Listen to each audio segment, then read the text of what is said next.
Bonjour, ici Sébastien d'actualité-tvd.com et aujourd'hui je vais vous parler du film Le Monde magique de La Belle et la Bête, version française de The Beauty and the Beast Belle's Magical World en édition DVD.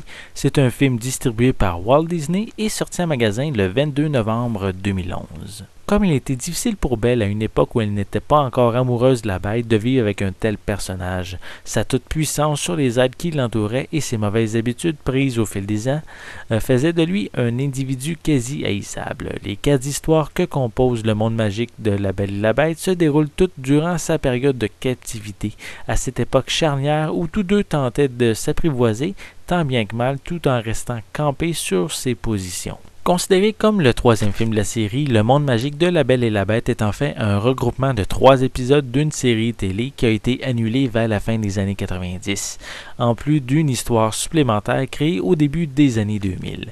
La première histoire s'appelle The Perfect World, où la bête planifie un repas avec Belle et ça se passe pas très bien et les habitants du château essaient de les réconcilier.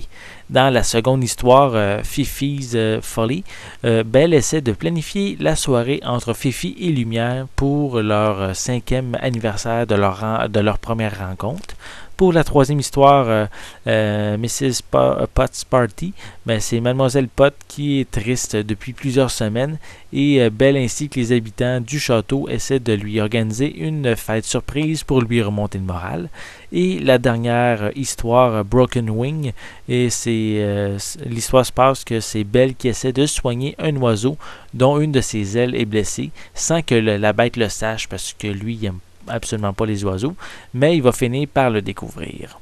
Donc, on est loin ici de la qualité du premier film. Les histoires sont très simplistes, sans vraiment de rebondissement majeur. La qualité de l'animation est assez basique également. Les personnages principaux, soit Belle et la Bête, sont pas mis de l'avant on se concentre plus sur les autres personnages de la série, en plus d'en découvrir quelques nouveaux. C'est un DVD que je considère correct, qui devrait plaire davantage aux fans du film original. Pour les pistes sonores, elles sont disponibles en anglais, français et espagnol 5.1 avec des sous-titres dans les mêmes langues. Pour les suppléments, on a Music and More qui vous permet de sélectionner les 2 chansons du film. On a 2 activités plus ou moins intéressantes dédiées aux enfants. On a un épisode de Sing Me a Story with Belle, c'est un épisode avec de vrais acteurs où Belle encourage des enfants à voir plus que l'apparence extérieure. Et on termine ça avec des bandes annonces de films de Disney. Donc, le monde magique de La Belle et la Bête est décevant côté scénario. La relation entre Belle et la Bête est presque absente dans ses aventures pour nous présenter simplement des histoires disons assez simple, de la vie quotidienne basée sur la vie des gens habitant le château. C'est peut-être à voir peut-être une fois pour les plus jeunes ou à posséder pour les grands fans de la série qui, eux, désirent peut-être posséder la collection complète de leurs aventures. Donc, c'était Sébastien. Je vous remercie et je vous souhaite un bon visionnement.